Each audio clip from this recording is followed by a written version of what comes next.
በአሁን ጊዜ ፌስታል ይዞ መገኘት አደንዛዥ ዕፅ ይዞ ከመገኘት አይተናነስም። በህይወታችን ውስጥ እንደ ተራ የሚታዩ ነገሮች በጣም ውድ እንደሆኑ የገባኝ ከፌስታል መከልከል በኋላ ነበር። ፌስታል መከልከሉን ከመስማቴ በፊት የሆነ ቀን ከታናሽ እህቴ ጋር በረንዳ ላይ ቁጭ ብለን እስቲ እንጀራ ከሱቅ ይዘሽ ነይና ምሳ አቅርቢልኝ አልኳት። እሺ ብላ ተነሳችና ከጓዳ ሰፌድ ይዛ መጣች። ግራ ገብቶኝ እንዴ ምንድነው ሰፌዱ? እንጀራ ገዝተሽኝ ያላልከኝም እንዴ? እና ታዲያ እንጀራውን አበጠረሽ ነው እንዴ የምትገዢው? ሰፌድ ምን ይሰራልሻል? ኦ አንተ ኢትዮጵያ ውስጥ የለም መሰለኝ። ፌስታል መያዝ እንደተከለከለ አልሰማህም እንዴ? ፌስታል ይዞ የተገኘ ሰው ከ2000 እስከ 5000 ብር ነው የሚቀጣው። የምትቀጣው 5000 ብር ካለ ሰፌዱን ልመልሰውና ደብቄ ያስቀመጥኩት ፌስታል አለ በሱ ይዤ ልመጣለሁ። አረ ሰፌድ አይደለም ከፈለግሽ መሶቡንም ጨምረሽ ያዢ። ደግሞ በፌስታል ሰበብ የወር ደሞዜን ግማሽ ልቀጣ እንዴ? እኔ የሚያሳዝኑኝ በመኪና ረጅም መንገድ ሲሄዱ የሚያማቸው ሰዎች ናቸው። ቆይ አሁን ፌስታል ተከልክሏል፣ ምን ሊውጣቸው ነው? እንግዲህ በሽታ እየመረጡ መታመም ነው፣ ምንም ማድረግ አይቻልም። ሲያሳዝኑ ብላ እንጀራ ልታመጣ ሰፌዷን ይዛ ከቤት ወጣች።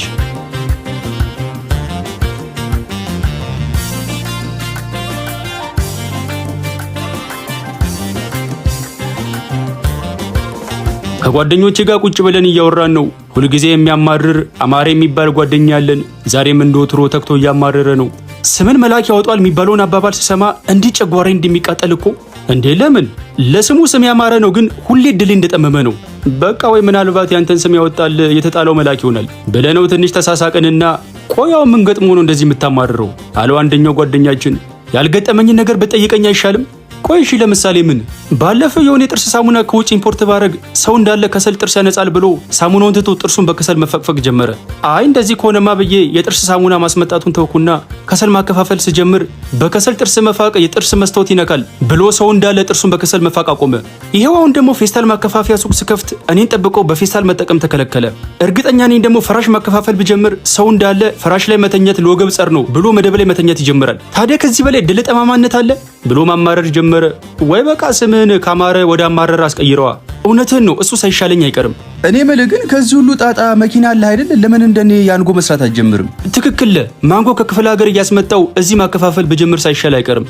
ግን እድለ ቢስ ነኝ። እኔ ማንጎ ማከፋፈል ስጀምር ሰው ማንጎ ማብላት ቢያቆምስ? ኧረ እባክህ አጣርተህ ስማ። መጀመሪያ ማንጎ ሳይሆን ያንጎን ያለ እሱ ምንድነው ደግሞ ያንጎ? ያንጎ ማለት ያው ሜትር ታክሲ ነው። በስልክ ያንጎ ፕሮ የሚለውን አፕሊኬሽን አውርደ መጠቀም ስትጀምር ከሌላ ሜትር ታክሲ ሾፌሮች በተሻለ ጥሩ ገቢ ታገኛለህ። ከዛም በተጨማሪ ደግሞ በየሳምንቱ እስከ 45000 ብር የሚደርስ ቦነስ አለ። የምርህን ነው? ስታይኝ ከበባው ገዳን መስላለሁ እንዴ? ለምን ቀልዳለሁ እንዴ? ታዲያ ይሄ እያለ ከከሰልና ከፌስታል ጋር ምን አጋተተኝ? አሁኑኑ ነው ተመስግቤ ስራ መጀመረው ብሎ ተነስቶ ሄደ።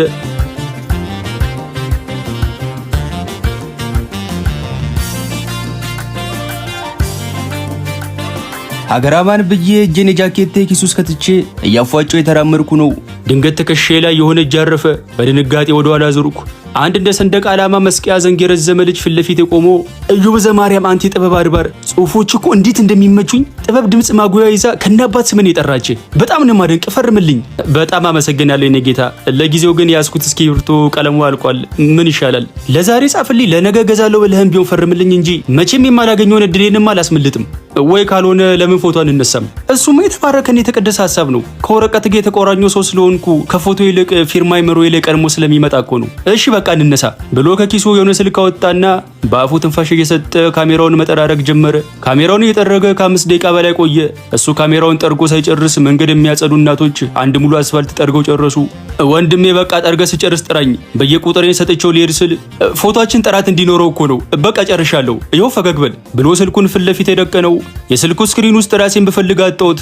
ወደ ልጁ ዞርኩና ወንድሜ አንታይም እኮ ብዥ ብሏል።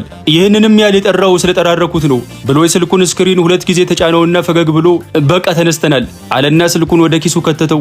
እሺ በቃ መልካም ቀን ብዬው ልሄድ ስል እንዴ አንተን የመሰለ የጥበብ አድባር አግኝቼ ዝም ብዬ ብፋታማ የጥበብ አምላክ ራሱ ይቀስፈኛል። እዚህ መታጠፊያ ጋር ቆንጆ ስጋ ቤት አለ፣ ጥሬ ጋብዛለሁ። ጥሬ ስጋ ልበላም ወንድሜ፣ ሆዲን ይረብሸኛል።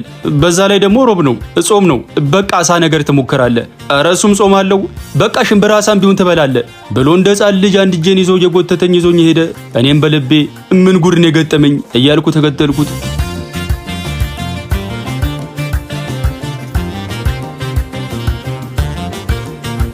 ትንሽ ሄድ ብለን ጭር ያለ ቦታ ስንደርስ ከኪሱ ዳማከሴ የመሰለ ነገር አወጣና አፍንጬን አስጠግቶ አሸተተኝ። እኔም ጉንፋን ይዞኝ ስለነበር በደንብ አድርጌ ወደ ውስጥ ማኩት። 2 ጊዜ አስነጠስኩና ራሴን ሰጡ።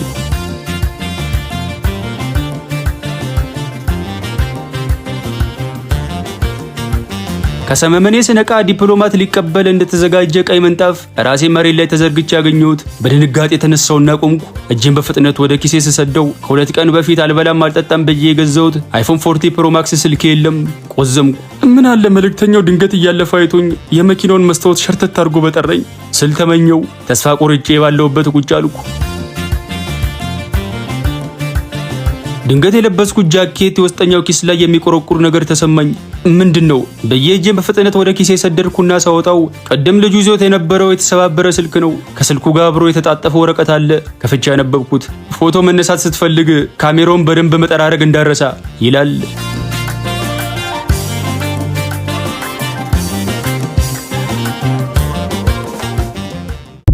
እሻውን ያስኮሎም ያሰጠኝም አራንኪ ንግግር ባለመቻሌ የተነሳ የምቀርባቸው ሴቶች ሁሉ ይሸሹኛል። የማገኛቸው ሴቶች ሁሉ ጉንጭን በጥፊ ሳያነዱት አሊያ ደግሞ ፊቴ ላይ ውሃ ሳይቸልሱ አይሄዱም። ከሁለቱ ከዘለለ ደግሞ ትከሻዬን በያዙት ቦርሳ ያወልቁታል።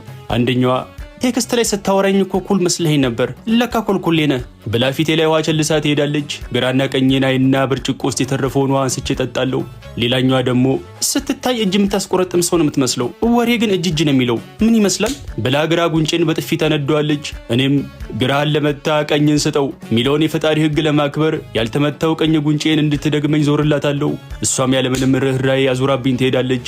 እኔም ጉንጬን እያሻሸው ወደ ላይ አንጋጥጥና ጌታ ሆይ ከእሷ ርኅራኄ ባላገኝ ሕግህን በመጠበቄ ግን ካንተ የነፍስ ዋጋ እንደማገኝ ተስፋ አረጋለሁ ብዬ ተክዛለሁ። ሌላኛዋ ተረኛ ትመጣና ደግሞ ውይ እኔ በአንድ ቀን እንደዚህ አቅለሽለሽከኝ እናቴ ሁሉ ዓመት እንዲቻለች ግን እርጉዝ ብሆን ኖሮ ሰው መግደል አማረኝ ብዬ አንተን ነበር ምደፋ ብላ ተነስታ ትንሽ ከሄደች በኋላ ተመልሳ ትመጣና ውስጡ ድንጋይ ጠቀጠቀችበት ይመስል በሚከብድ ዘንቢል በሚያህል ቦርሳ ትከሻዬን አውልቃኝ ትሄዳለች። ያላየሁት የጥፊና የዱላ አይነት ባለመኖሩ ለራሴ ብዙአየሁ የሚል ቅጽል ስም አወጣሁለት።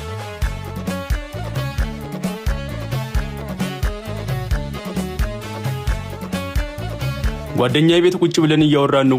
እኔ ምልህ ግን ምን አይነት ወሬ እያወራቸው ነው? ቆይ የምታገኛቸው ሴቶች ሁሉ እንደደነበረ በሬ በቀንዳቸው እየወጉ ከአካባቢ የሚሰወሩት? ኧረ ተወይም በእናትህ። ሴቱ ሁሉ እንቶ ፈንቶ ወሬ ለምዶ የኔ ቁም ነገር ወሬ ምንም አይጠማቸውም። እንዴት እባክህ? ባለፈው ከአንዷ ጋር ቁጭ ብለን እያወራን ስለ ዩክሬንና ራሻ ጦርነት ምን ታስቢያለሽ ስላት ኧረ አንተም መረሸን ነበር ብላ በጥፊ ብላኝ ሄደች። አሁን በጥፊ ያስመታል? ኧረ መልካም ሴት ገጥማ ነው በጥፊ ብቻ የተፋታች። ክፉ ሴት ብትሆን ኖሮ አናትን ነበር እንደ ቀይ ባህር ለሁለት ከፍላል የምትሄደው። ማለት ለምታወራው ወሬ ሰውና ጊዜ መምረጥ አለብህ። ከሂስትሪ ቲቸር ጋር ቁጭ ብለህ የምታወራውን ወሬ እንዴት ከሴት ጋር ቁጭ ብለህ ታወራለህ? እሷ እኮ ካንተ ጋር ትኩሳት ስለሚለው መጽሐፍ እንጂ ስለ ቶክስ ልታወራ አይደለም የመጣችው። እኔማ ዓለም አቀፍ እውቀት ላስጨብጣት ብዬ እንጂ በሌላ አስቤው እኮ አይደለም። ኦ ሰውዬ፣ ዓለም አቀፍ እውቀት መጨበጥ ከፈለገች እኮ ቤቷ ቁጭ ብላ ዜና ማየት ትችላለች። አንተ ጋር ምን አስመጣት? በልሽ ይቀጥላውን። ያንተ ጉድ እኮ አልቅም። የሆነ ምሽት ደግሞ ከአንዲት ልጅ ጋር ጠረጴዛችን መሀል ሻማ በርቶ አንድ ሬስቶራንት ውስጥ ቁጭ ብለን እራት እየበላን ምንድነው መብራት ጠፍቶ ነው እንዲህ ሻማ ያበሩት አልኳት። አረ ምን አይነት ፍቅር የማይገባ ደነስ ሰው ነህ፣ በዚህ ሻማ ነበር ማቃጠል ብላ ጥላኝ ሄደች። ቆይ መብራት የለም እንዴ ብሎ መጠየቅ ነውር ነው እንዴ? አረ ምን አለ አንተስ መብራት ይዞክ በሞትክ። ሻማ አብርቶ እራት መብላት አንዱ የፍቅር መገለጫ መሆኑን አታውቅም? እኔ ሻማ ሲበራ ማውቀው ወይ መብራት ሲጠፋ ወይ ለልደት ወይ የተለያዩ መንፈሳዊ ክብረ በዓላት ሲኖሩ አሊያ ደግሞ ሰው ሲሞት ነው። ሻማ አብርቶ እራት መብላት የፍቅር መገለጫ መሆኑን ገናውን ካንተ ሰማው። ይኸውልህ አሁን በጣም የተናደድኩ ነው። ትንሽ ከቆየው በቡጤ ወይ በቴስታ ልልህ ስለምችል ካሁኑ በሰላም ብትሄድ ይሻላል። ቻው ብሎኝ ተነሳና ወደ ቤት ገባ። እኔም ንግግር አለመቻሌ ያመጣብኝን ማዕት እያሰብኩ በትካዜ ተውጬ ግቢውን ለቅቄ ወጣው።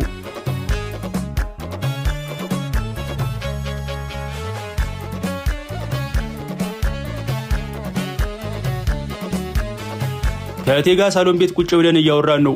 አይዞህ ወንድሜ፣ የሀዘንና የትካሴ ዘመን አልፎ የደስታና የሐሴት ጊዜ እየመጣ ነው። እሺ ምንድነው አነቃቂ ንግግር የተለማመድሽብኝ ነው እንዴ?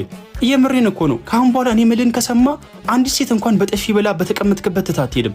ሰፍ ብዬ አረ በደንብ አድርጌ ነው የምሰማው። ምን ማድረግ ነው ያለብኝ ንገሪኝ። በአንድ ቅድመ ሁኔታ ከተስማማን ነው ግን የምነግርህ። አረ አንድ አይደለም 10 ቅድመ ሁኔታ ብታቀርቢልኝ ራሱ እስማማለሁ። በጣም ጥሩ። ስልኬ እንደተሰበረብኝ ታውቃለህ አይደል? ያ አዲስ ስልክ ከገዛልኝ ሴት ልጅን በፍቅር የምታቆይበትን ጥበብ አንድም ሳላስቀር እነግርሃለሁ። ምንድነው አንቺ ስልክሽ በተሰበረ ቁጥር የኔ ኪስ መራቆት አለበት እንዴ? ነው ወይስ ያንቺ ስልክ ተቹ በድንጋይ ነው የሚሰራው? ካልፈለክ መቅረት ይችላል። የተነጫነጭኩ እንኪሽ በቃ በየ ከሁለት ቀን በፊት ለራሴ የገዛሁትን አዲስ ስልክ ከኪስ አውጥቼ ሰጧት። ተቀበለችኝና ወይኔ ሲያምር፣ ምን የሚባል ስልክ ነው? ቴክኖ ስፓርክ 40 ፕሮ ፕላስ ይባላል። ድንገት ወለል ላይ ቢወርቅብሽ ራሱ ከጥንካሬው የተነሳ ስልክ የተረፈ ሳይሆን ወለሉ ተረፈ ነው የምትዩ። ካሜራውም ኩልል ያለ ፎቶ ነው የሚያነሳው። ባትሪው ደግሞ ቀን ሙሉ ስልክሽን የጎረጎርሽ ብትዩ ራሱ ንቅንቅ አይልም። ወይኔ ቅጥነቱ ደግሞ ልክ እንደኔ ነው። አመሰግናለሁ በጣም ወንድሜ ብላ ተነስታ አቀፈችኝ።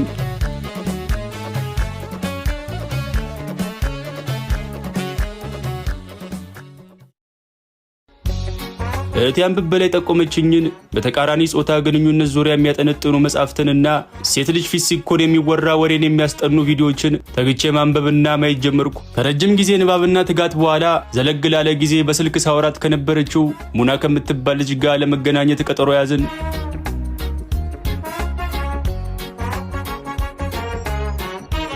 በፎቶም በአካልም ተመሳሳይ ነን። you are handsome። አመሰግናለሁ። አንቺን በጣም ቆንጆ ነሽ። አንቺን ቢያዩሽ ኖሮ የውበት መለኪያ ሞናሊዛ ሳትሆን አንቺ ነበርሽ የምትሆኙ። ለነገሩ ስማችሁም እኮ ተቀራራቢ ነው። ሞናሊዛ፣ ሙና።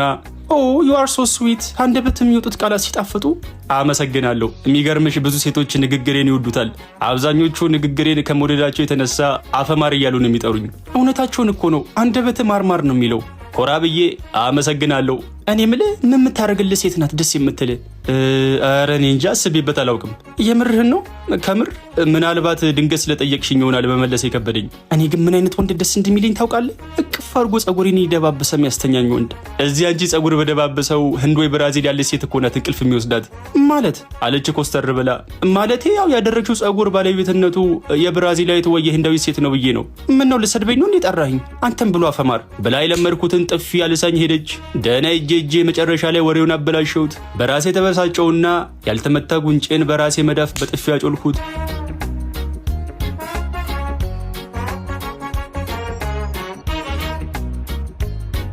ከቤተሰቦቼ ጋር ቁጭ ብዬ እያወራው ነው። እኔ በህልም ታይቶኛል ያንተን ግራ ጎን የምታገኘው ለጥምቀት ከሚመጡ እንስቶች መሃል ነው። ግራ ጎንን ካጣ ወይ ቀኝ ጎንን ፈልግ እስቲ። እማ ደግሞ ትቀልጃለሽ አይደል? እንደው ምን አይነት ጠላት ሴት እንዳይወጣልኝ እንዳስተበተበብኝ እንጃ። እንደው ባገኘው ቆራርጬ ነበር ምጥለው። ያንተ ጠላት እኮ ማንም ሰውን የገዛ ምላስ ነው። ስለዚህ ምላስን ቆራርጠ ጣለው። ይኸውልህ ዝም ብለን እንስማኝና የከተራ ቀን በግራና ቀኝ ኪስ ሎሚ ጠቅጥቀ ጸልየ ከቤት ውጣ። እንዴ ለከተራ የሚመጡ ሴቶች ሊያውሉ ነው እንደሚወረውረው? የሁሉ ሎሚ ምን ይሰራለታል? ምን ነው በ9 ሎሚ ስቼሽ በ10ኛው ተሳክቶልኝ እንደተጋባን ዘነጋሹ እንዴ? እንዴም አየ ይሄን ያህል ቀጭን ነበርሽ እንዴ 9 ሎሚ ሙሉ ወርውሮ የሚስትሽ? ባክሽ ኢላማ ላይ 0 ነበር። 10ኛውንም ሎሚ በሷስ ወርውሮ ነው የመታኝ። እንዳንቹ ፍረትማ እኮ ሎሚ ሳይሆን ሀባ ወይ ዱባ ነበር መወርወር የነበረብኝ። ተሳስቻለሁ። በምን አቅም ተሸከመው የኔ ጌታ? አሁን ፋፋ እንጂ ያኔ እኮ ንፋስ ቢመጣ አብኖ ከተማ የሚያስቀይር ገለባ ሰው ነበርክ። ቆንጆ የመልስ ምትን ያቀመሽኝ። ከዚህ በላይ አልቀጥልም፣ ተሸንፌያለሁ አላትና ተሳሳቅን።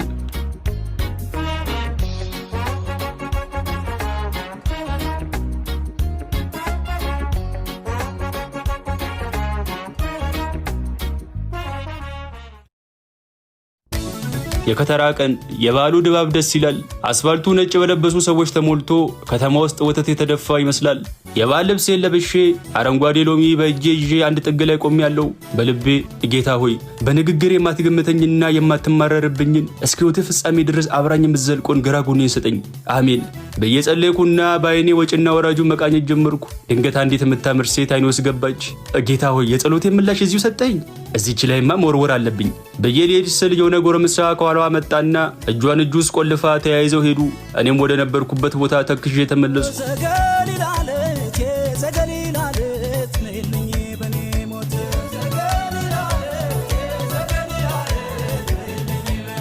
አሁንም ቅኝቴን ቀጥያለሁ። ሁለተኛዋ እንስት ዓይኔ ውስጥ ገባች። ቀይ ናት። የሚያምር አበሻ ቀሚስ አድርጋ ረጅም ጸጉሯን ትከሻዋ ላይ ለቋለች። እንደ ቀደሙ ተንገብግቤ ልሄድ አልኩና እሷም ምናልባት እንደ ፊተኛዋ ሴት የሚወስዳት ወንድ ይኖራል ብዬ ትንሽ ተረጋጋው። ባይባ የሚመጣ ወንድ የለም። አይ በቃ ብቻዋን ናት አልኩና ከኋላ ሆኜ ለመወርወር ተዘጋጀው። ትንሽ አልፋኝ እንደሄደች በፍጥነት ከጀርባ ቆምኩና እንዳልሞ ተኳሽ አንድ ዓይኔን ጨፍኜ ካነጣጠርኩ በኋላ ሎሚውን ጀርባዋ ላይ ወረወርኩት። ልክ እኔ ሎሚውን እንደወረወርኩት ቦርሷ ከእጇ ላይ ወደቀና ለማንሳት ዝቅ አለች። የወረወርኩት ሎሚ እሷን ሳታትና ፊት ለፊቷ ያለው ወጠምሻ ልጅ ወገብ ላይ ያረፈ። ልጁ በተናደደ ፊት ወደ ኋላ ዞረ። ፊት ለፊት ተፋጠጥን። ሎሚውን ከመሬት ላይ አነሳና እጁን አስፍቶ በሚያስፈራ አረማመድ መጣና ፊት ለፊት ቆመ። በፍርሃት የተንቀጠቀጥኩ ይቅርታኝ ነው ወንድም፣ እሷ ወገብ ላይ ወረውራለሁ ብዬ ነው ድንገት ዝቅ ስትል አንተ ወገብ ላይ ያረፈው። ልጁ ሎሚውን በጥርሱ ነክሶ አንድ ጊዜ መጠጠውና ትናንት ጥሬ ስጋ በልቼ ሆዴን በጣም እየቆረጠኝ ነበር እንኳን ወረወርክብኝ ብሎ ሎሚውን ድጋሚ መጠጠው። አላመንኩም። ግራ ጎኔን ልፈልግ በወጣሁበት ካሁን ግራ ጎኔን ሰብሮ ወደ ቤት ይሰደኛል ብዬ ስጠብቅ ያልገመትኩትን መልስ ሰጠኝ። አረ ሌላም ሎሚ ያለኝ ከፈለክ በደንብ ምጠጥ ብዬ ከኪሴ ሌላ ሎሚ ያወጣው። የትኛዋን ልጅ ነው የሳትካት አለኝ። እያችሁት ብዬ ወደ ልጅቷ ጠቆምኩ። ቆይ መጣው ብሎ ሄዶ ልጅቷን ይዟት መጣና ላንቺ የተወረወረ ሎሚ ነው በስተት መጥቶ ነው ወገብ ላይ ያረፈው በሉ አውሩ ብሎን ሄደ። ምንድነው አንተ ኢላማ የለህም እንዴ? ጦር ሜዳ ቢሆን ጠላት ገላለሁ ብለ የራስን ጓድ ነበር ግንባሩን ብለ መደፈው። አረ እንደሱ እኮ አይደለም። ልክ እኔ ሎሚውን ስወረውር አንቺ ቦርሳች ወድቆ ዝቅ ስትይ ኢላማውን ስትወስ ወገብ ላይ አርፎ ነው። እሺ አሁን ያስኮ ሎሚ ያሰጠኝም? አረ እንኪ ብዬ በፍጥነት ሰጠዋት። ፈገግ አለችና እጇን ክንዴ ውስጥ ወሽቃ እንሂድ በቃ አለችኝ። በህይወቴ ለመጀመሪያ ጊዜ ተሳካልኝ። ደስ አለኝ። አፌን ከክፉ ንግግር እንዲጠብቅልኝ በውስጤ እየጸለይኩ ተያይዘን ሄድን።